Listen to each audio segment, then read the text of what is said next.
Buenas noches, Guatemala. Yo soy el doctor Nicolás Virsi Arroyave. Me acompaña Claudia Galán y estamos en La Trinchera, donde batallamos los temas de economía, política y empresa más importantes para el país. El segmento de hoy lo dedicamos nuevamente al impacto económico del cierre de la mina San Rafael. Hemos venido hablando en La Trinchera del impacto nefasto que han tenido en la economía nacional las decisiones incongruentes de la Corte de Constitucionalidad. Hoy seguimos hablando del tema por la importancia que representa para la economía de Guatemala, que ha perdido fuerza en los últimos años. Los costos económicos del cierre de la mina San Rafael y la incertidumbre jurídica que la tiene paralizada tiene otros efectos negativos mucho más allá de la actividad minera. Para hablar de estos temas más en específico, hoy tenemos en La Trinchera a Juan Carlos Zapata y Carolina Castellanos, ambos profesionales expertos en temas de inversión privada. Bienvenidos todos a La Trinchera. Buenas noches, Claudia. Claudia, si querés abrir. Sí, gracias, Nicolás. Buenas noches, Juan Carlos, buenas noches, Carolina. Gracias por acompañarnos esta noche. Sí, Carolina, la primera pregunta para usted. Sabemos que ya son cerca de 122 días en que las Cortes pues no han tomado una decisión o no han resuelto de manera efectiva en favor de la minera para poder reanudar sus operaciones. Sabemos que son cerca de 25 millones mensuales que se están dejando de percibir por concepto de regalías, pero ¿cómo analiza usted la situación? ¿Cuál sería el paradero de la minera y cómo analiza usted la situación en cuanto a qué es lo que debe perseguir y cómo deben actuar las Cortes en favorecer a la minera? Ok, gracias y buenas noches. Es realmente preocupante la situación. Yo quisiera verlo como desde a ojo de águila, digamos, más de arriba.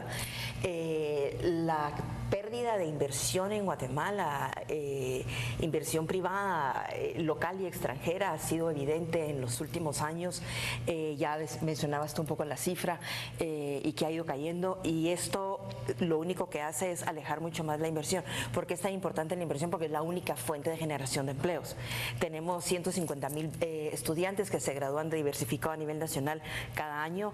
El Ministerio de Trabajo mismo dijo que el año pasado se habían generado 10,000 empleos formales, por supuesto. ¿Qué hacen los otros 140,000? Y este es un mensaje nefasto a toda la economía del país, y lo sentimos ya los efectos. Muchas personas dirán, pero la minería, ¿a mí en qué me afecta? ¿En qué sé yo? Y realmente nos afecta a todos por esa incertidumbre, y que estamos viendo la forma tan negativa, nefasta que está trabajando la Corte de Constitucionalidad.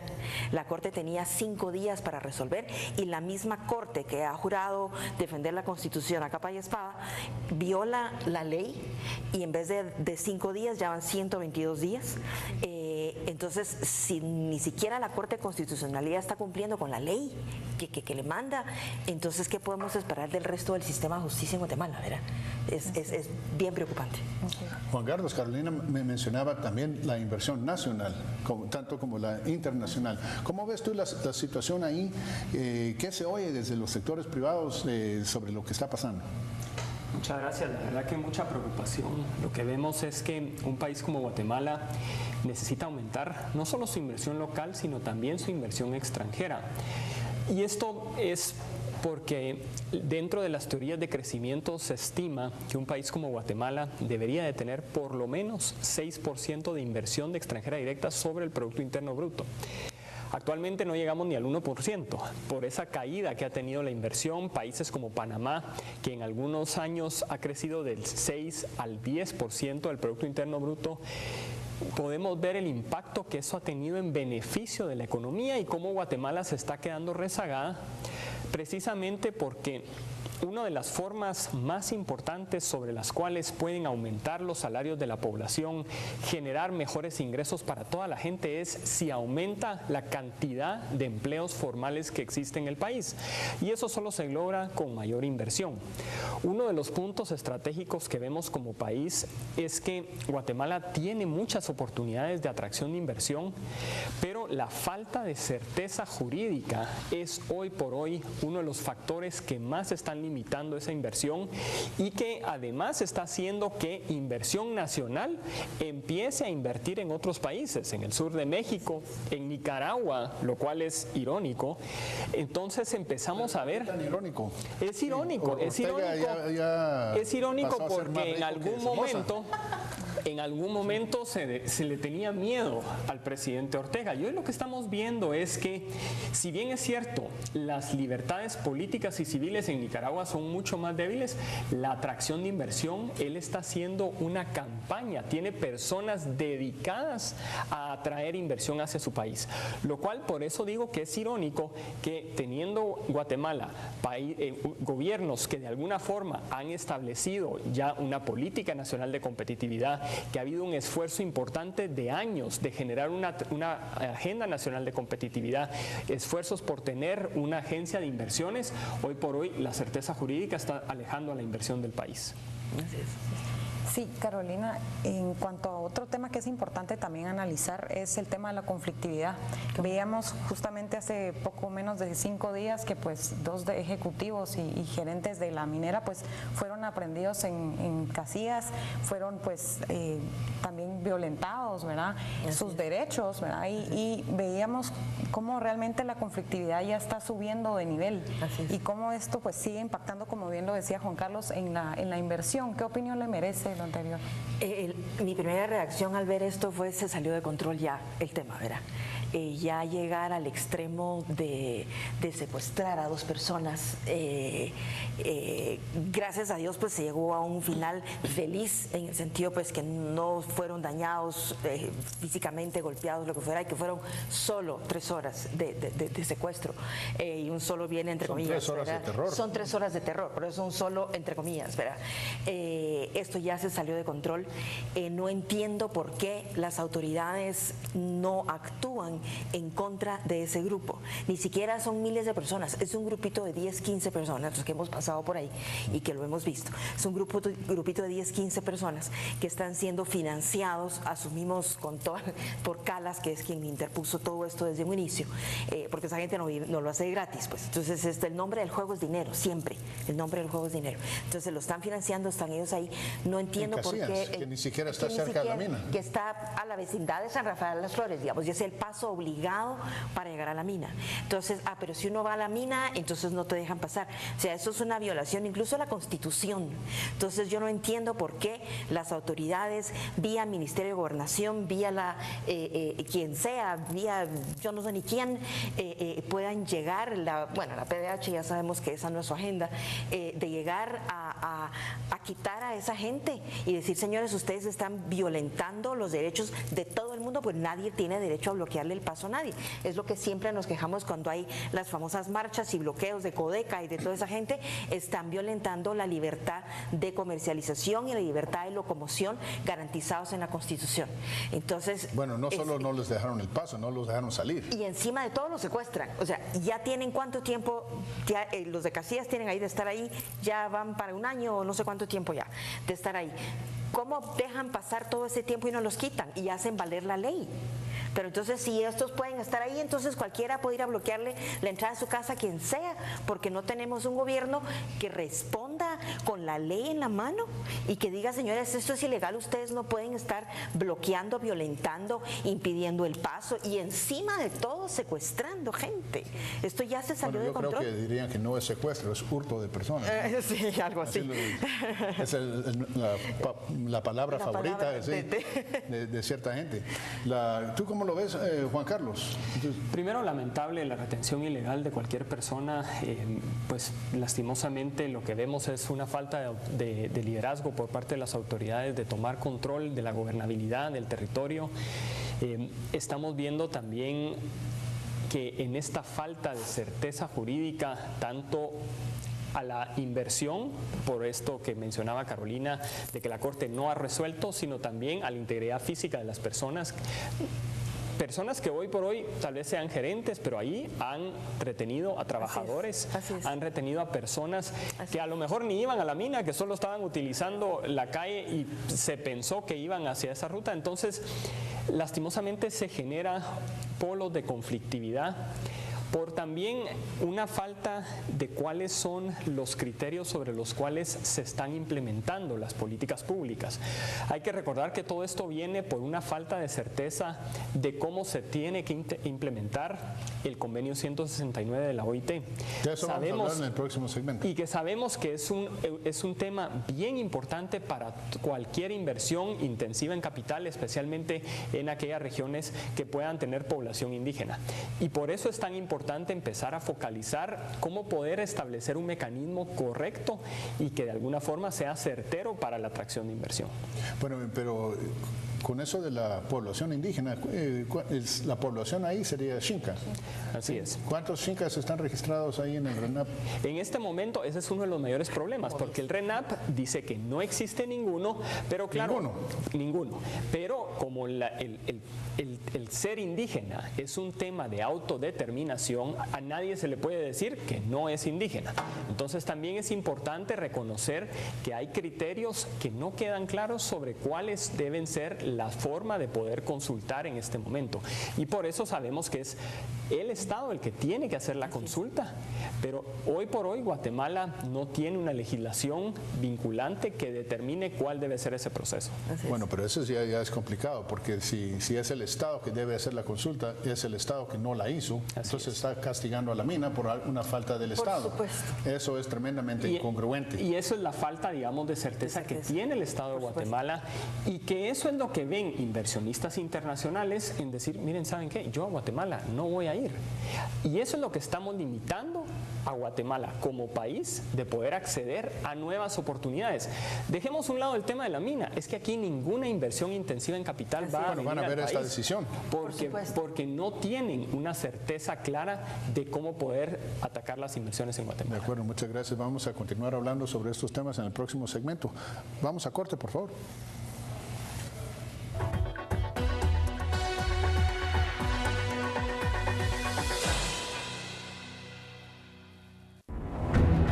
Este equipo no tiene límites. Este equipo está hecho de puro campeón. Soy campeón del mundo, soy campeón del mundo. Este equipo no cabe en un estudio de televisión. Deco, El Moro, Fernando Morientes, Roberto Carlos, Michel Salgado. Ellos son los nuevos fichajes de este equipo de lujo. Prepárate, porque este equipo no tiene rival y juega en el canal del Mundial.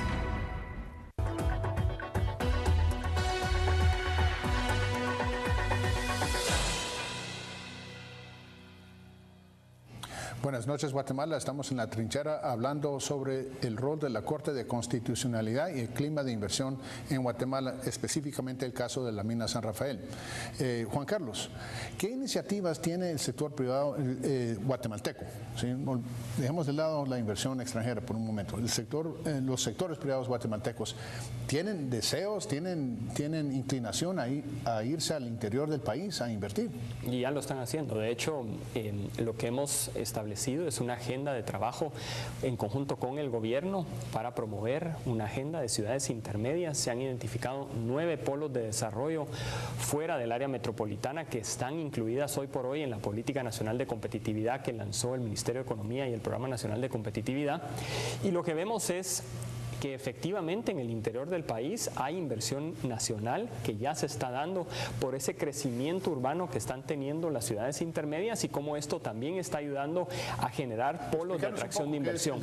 Las ciudades intermedias son polos de desarrollo urbano, algunas determinadas porque es ahí donde va a existir la mayor cantidad de población, regiones como Alta Verapaz, Huehuetenango, Retaluleu, toda la parte de Zacapa, pero no tan grandes.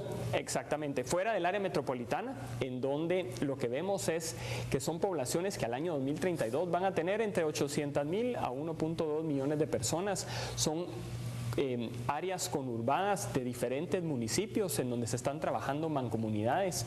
Y hay ejemplos concretos interesantes. En Alta Verapaz, por ejemplo, se ha desarrollado una mesa de competitividad a nivel local y que esto ha ayudado a atraer más inversión. Ahora, esto es parte de una estrategia de mediano y largo plazo de cómo poder generar mejor desarrollo urbano a nivel de los departamentos y cómo esto se tiene que conectar después con acciones en el tema de infraestructura, que que es otro de los temas importantes. Pero si ya estás hablando de centros urbanos, ya estás hablando de electricidad, acceso al agua.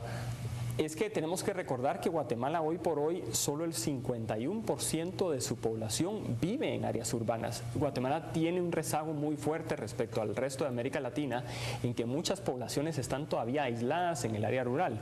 En la medida en que esas personas empiezan a migrar a las ciudades, se necesitan más inversiones de conectividad, de servicios, de drenajes, de electricidad, de telefonía y cómo poder conectar a esas poblaciones para que los servicios sean mucho más eficientes. Y eso es uno de los grandes desafíos que el país tiene en cómo poder resolver los problemas, porque vas a tener entonces el altiplano guatemalteco, que en su mayoría es población indígena, vas a tener que generar grandes inversiones. Entonces ahí se va a tener que resolver el tema del convenio 169. Juan Carlos, respecto a este tema que usted bien mencionaba, es importante tomar en cuenta el hecho que pues ya veíamos cómo la minería para el cierre de 2017 pues evidenció un decrecimiento del 23%. Es un sector que se está viendo pues totalmente rezagado y está perdiendo pues las oportunidades, como bien ya lo mencionábamos. ¿Qué sectores pudieran resurgir? Y en el sentido de esta política nacional de competitividad, tengo entendido son 11 clústeres en 9 ciudades intermedias, pero ¿qué otros sectores podríamos pensar tendrían oportunidades en el país? Hay sectores de servicios muy fuertes que están teniendo un crecimiento importante. Por el otro lado, sabemos que el turismo es un motor de desarrollo para el país y que Guatemala tiene una vocación turística muy importante. Hay un esfuerzo también fundamental para poder aumentar la manufactura ligera, poder conectar con otros sectores como la construcción por este crecimiento urbano que se está teniendo. Entonces lo que vemos es que hay diferentes sectores productivos, la agroindustria que también está teniendo un crecimiento muy importante, que puede ser muy determinante para el crecimiento de Guatemala, pero que para eso también se necesita cómo poder conectar estos servicios hacia la infraestructura, que es uno de los temas más importantes que tiene el país y que es una limitante hoy por hoy para poder conectar a todas estas ciudades. Yo hacía el comentario de que para ir a Alta Verapaz hoy se tarda 7 horas. Entonces hay que resolver también las distancias, son distancias realmente cortas relativamente cuando vamos a otros países. Se necesitan mejores inversiones en el tema de infraestructura y cómo poder cambiar ese modelo, pero uno de las limitantes siempre es cómo resolver también la resolución del proceso de la consulta, cómo el Estado debe generar ese proceso, cuál es el costo de la consulta, porque va a tener un costo. Se estima que que se ha estimado 200 millones de quetzales por cada proceso de consulta, y eso empieza a generar mecanismos importantes de cómo se va a trabajar en cada proyecto. Carolina, quisiera hacerte una pregunta sobre la inversión pública que sería necesaria y amarrarlo un poco con el tema de la lucha contra la corrupción. Todos estamos en contra de la corrupción. Por supuesto. Sí, pero si bien se dice que las cosas se tienen que poner peor antes que mejoren, los ataques, en algunos casos justificados, otros tal vez no tanto, las capturas de empresarios ha metido mucho miedo en el sector privado. Y también cuando se captura toda una junta directiva del ICS o todo un gabinete de gobierno, entonces eso ha de meter miedo en los tomadores de decisión de política pública. Yo no veo cómo se van a atrever, que son cuentadantes por 20 años los ministros, cómo se van a atrever a firmar, ejecutar proyectos a menos que tengan un abogado a su lado y un equipo de investigación para cada cosa que hace cualquier otro ministro. Por supuesto. ¿Cómo lo ve? Por supuesto, lo vimos el año pasado con la baja ejecución en inversión en los diferentes ministerios, y el que fue más obvio por la necesidad espantosa fue el de comunicaciones con la infraestructura vial, con un estado desastroso de carreteras, y ahí sí que medio parchado, y entonces no, ya la estamos componiendo, y unos sus parchecitos ahí que pasa una bicicleta y se vuelve a abrir el hoyo, pues verá, es un cuento para medio salir del mal paso, porque nadie quiere firmar nada. Por componer las cosas dejaron peor la ley de compras y contrataciones y los dejan encima de todo amarrados. Entonces, que para la Junta Calificadora nadie quiere ser parte de la Junta Calificadora, nadie quiere firmar, nadie quiere nada, sumado con todo este miedo que han tenido, sumado, entonces está así el Estado, las entidades de gobierno. Entonces no podemos pretender por supuesto que todos queríamos que se invirtiera. Escuelas, hospitales, y podemos hablar allí todo el resto de la noche del tema, pero lo que más nos surge es infraestructura vial. Una carretera que se abra de aquí para allá y genera una cantidad de empleos impresionante, y empleos permanentes, aunque sea de economía informal, de todo lo que se genera alrededor de la construcción de una carretera de 1 kilómetro, de un pedacito de este tamaño. Usted dijo algo muy interesante en sus comentarios previos sobre lo que está pasando en Casillas. ¿Cómo no? Algo que sí puede hacer el gobierno es ir a capturar a esta gente, que está a todas luces violando la ley, y no son muchos. Y aunque fueran muchos, se mandan más elementos. Porque si no, no se va a hacer. ¿Cómo se sienta certeza jurídica de Estado de Derecho? Lo mencionábamos hace un rato, pues que no entendemos por qué las autoridades no han procedido en contra de esta gente. Tienen que proceder incluso penalmente, no solo irlos a quitar y que se van a su casa. Tienen que procesarlos penalmente, porque llevan casi un año de estar bloqueando el paso, de estar amenazando gente, de estar amedrentando. Ahí debe haber 10 delitos cometidos por cada uno, pues. Y ahorita sumado al tema del secuestro, retención ilegal, del secuestro por 3 horas de 2 personas de la mina. Y eso es otro mensaje negativísimo para la inversión, y no es posible que no se actúe en contra de esta gente.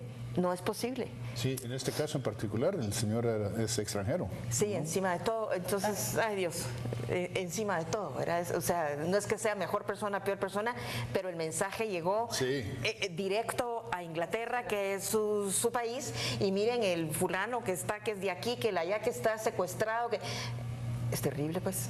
Juan Carlos, regresando un poco al tema de la implementación del convenio 169, importante mencionar cuál debiera ser el papel de ese Ministerio de Energía y Minas en cuanto a la consulta propiamente. Hoy es un tema que lastimosamente no se tiene esa certeza.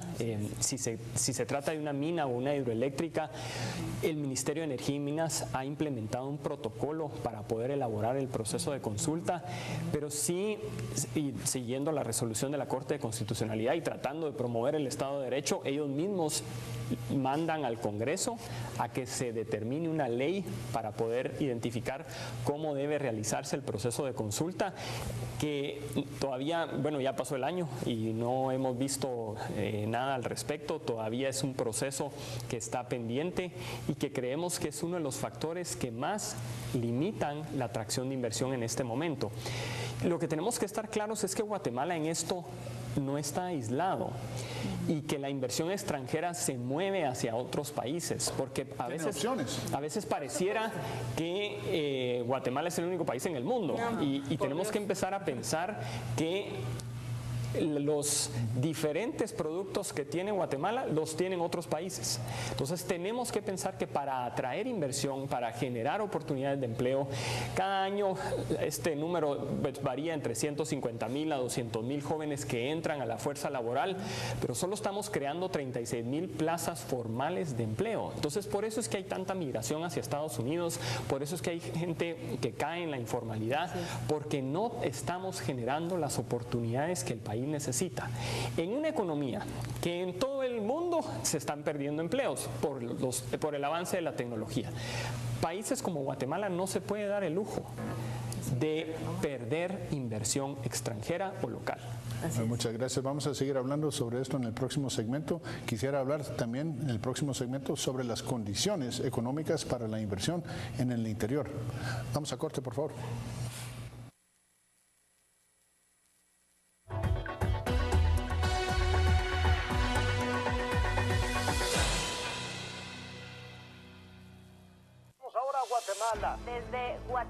Desde Guatemala, allá en Guatemala. Guatemala en los ojos del mundo. Los hechos que marcan la historia. Lo que ocurre en nuestro país. Luis Armando Lamadrid. Luis Armando Lamadrid. Luis Armando Lamadrid. Luis Armando Lamadrid. La información que usted necesita. Hechos al momento con Luis Armando Lamadrid.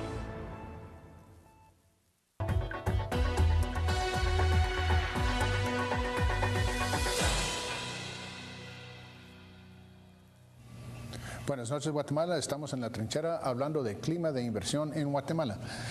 Carolina, regresando al tema de la inversión nacional, o también extranjera que se requiere en el interior del país para generar empleo donde hay pobreza, donde hay esta famosa desigualdad y todo lo demás, ¿qué es lo que se necesita? Porque tenemos el mismo salario mínimo, que es, el guatemalteco es el más alto de Latinoamérica en términos reales. Eso se aplica en todo el país. Entonces, no hay, donde el ingreso medio en Totonicapán son 800 quetzales mensuales, pero el salario mínimo sigue siendo los 3,000, redondeando. Ya no se habla de exenciones fiscales, ya no se habla de las famosas zonas francas. Si pudieras darnos tu apreciación de qué incentivos necesita la inversión privada para moverse al interior del país. Gracias. Bueno, hay varias cosas que deben converger. Primero, la infraestructura. Volvemos a hablar del tema de infraestructura, volvemos a hablar de carreteras. El estado calamitoso en el que están las carreteras. Quiere uno solo de ir a turistear a Shela y te toma el doble de tiempo y nuevas llantas y después un reajuste a todo, hasta el último tornillo de tu carro, porque es un desastre la carretera. Entonces, ¿cómo vamos a pretender que pasen camiones, que pasen lo que fuera, cuando los costos para las empresas se incrementan en llantas, en depreciación de vehículos y en tiempo? Y el tiempo es valiosísimo, es oro, ¿verdad? Entonces, empezando por la infraestructura, que tiene que haber infraestructura, por eso decíamos hace un rato, una carretera de punto A a punto B genera una cantidad de inversión y de empleos impresionante. Tú ya mencionaste los incentivos usuales que se han tenido y que tienen otros países, como zonas francas, exenciones de impuestos para los primeros años de operación con la importación de maquinaria, ese tipo de cosas, ¿verdad? Eso se ha ido perdiendo, pero estos incentivos, digamos, fiscales o económicos terminan estando en un segundo plano cuando tienes estos problemas apremiantes en un primer plano y no tienes la infraestructura, no tienes, y por sobre todo y encima de todo, no tienes la certeza jurídica que se requiere para que uno vaya y diga, bueno, si a mí me pasa algo, tengo un gobierno fuerte, tengo un sistema de justicia sólido, tengo un sistema que de verdad me protege y que me va a defender, un Estado de Guatemala que me va a defender a mi inversión. Vemos que es totalmente lo contrario, lejos que el Estado defienda. Aquí en este programa al dueño de la finca Bremen, que habían invadido la finca. Sí, mataron a la gente, y se pasaron a vivir en la casa patronal. A la casa patronal tenían secuestrada gente. ¿Cuánto tiempo salió el nieto del fundador original clamando justicia? ¿Cuánto tiempo estuvo esa finca para que genera un montón de empleo? Lo mismo tenemos con San Rafael, 3,700 y pico de empleos directos e indirectos que se han perdido después de 9 meses, creo que es en total, que lleva la mina cerrada. Entonces, estos incentivos económicos y fiscales no los tenemos, pero en este momento terminan siendo un segundo plano cuando vemos los principales, la certeza jurídica, que absolutamente no la tenemos. Pero mencionando uno de los que tú decías, de los salarios diferenciados, yo pues me opongo al salario mínimo, soy libertaria, me opongo al salario mínimo, creo que tiene que ser oferta y demanda y no tener un mínimo que te ate, genera desempleo, tienes que subir, sacas gente porque no te alcanza la plata. Pero amén de eso, sí le dimos el beneficio de la duda y apoyamos en su momento los salarios diferenciados, porque incluso la industria de la maquila, que es la que más le golpea el salario mínimo, tenía opciones y había ya planes de inversión en los 4 municipios seleccionados, pero resultó que no, cedimos a los sindicatos, cedimos otra vez como país, y entonces eso sí son cosas que por lo menos la industria local guatemalteca se puede mover. Ahí fueron decenas de miles de empleos que se han ido. Decenas de miles de empleos, y ahí sí, pues no vamos a pretender que venga alguien de fuera por la certeza jurídica, pero de cualquier forma los chapines ya nos las espantamos en este clima, y ya estamos invirtiendo, y entonces bueno, pues me muevo de aquí para allá porque voy a tener una ventaja.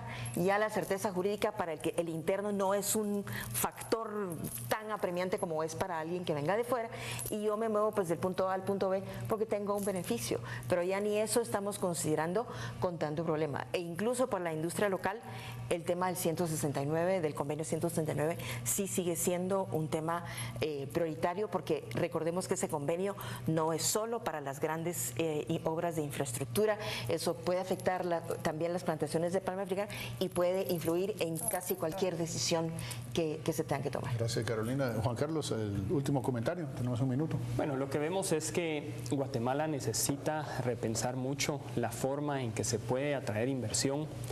Hay esfuerzos importantes, se ha lanzado ya una política nacional de competitividad, pero como país tenemos que decidir cómo vamos a sacar a tanta gente de la pobreza y qué vamos a hacer con nuevos jóvenes que están entrando a la economía y que hoy por hoy no encuentran oportunidades. El desafío entonces es cómo poder llevar, y estos 9 polos de desarrollo fuera del área metropolitano es una alternativa interesante por el crecimiento que se puede dar si se generan las condiciones de certeza jurídica. La presencia del Estado es fundamental, no solo por los temas de seguridad, justicia, sino también de cómo poder solventar muchos de los temas de capital humano que requieren también las inversiones para poder aspirar a mejores servicios. Entonces es importante que el desarrollo humano que el país requiere venga aunado a una mayor inversión, y para esto se necesita certeza jurídica que ayude a que la inversión en Guatemala aumente. Sí, creo que lo que nos hace falta es una procuraduría de la propiedad privada. Algo así que de verdad nos defienda. Es que sí, no se respeta ese derecho básico en Guatemala. Los derechos humanos, y para eso está la Procuraduría de los Derechos Humanos. Lastimosamente se nos olvida muchas veces en el país que el derecho a la propiedad también es un derecho humano. El derecho a la seguridad también es un derecho humano. Bueno, muchas gracias, ha sido un tremendo gusto. Gracias Carolina, gracias Juan Carlos, gracias a ustedes. Gracias Claudia. Lamentablemente se nos acabó el tiempo.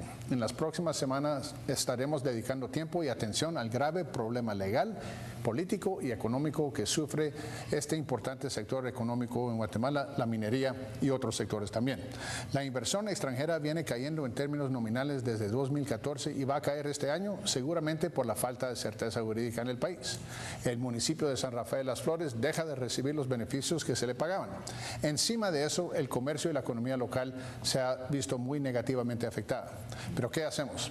Así está la situación en Guatemala, donde no logramos entender el valor de la actividad empresarial en el país, o mejor dicho, la Corte de Constitucionalidad no lo entiende.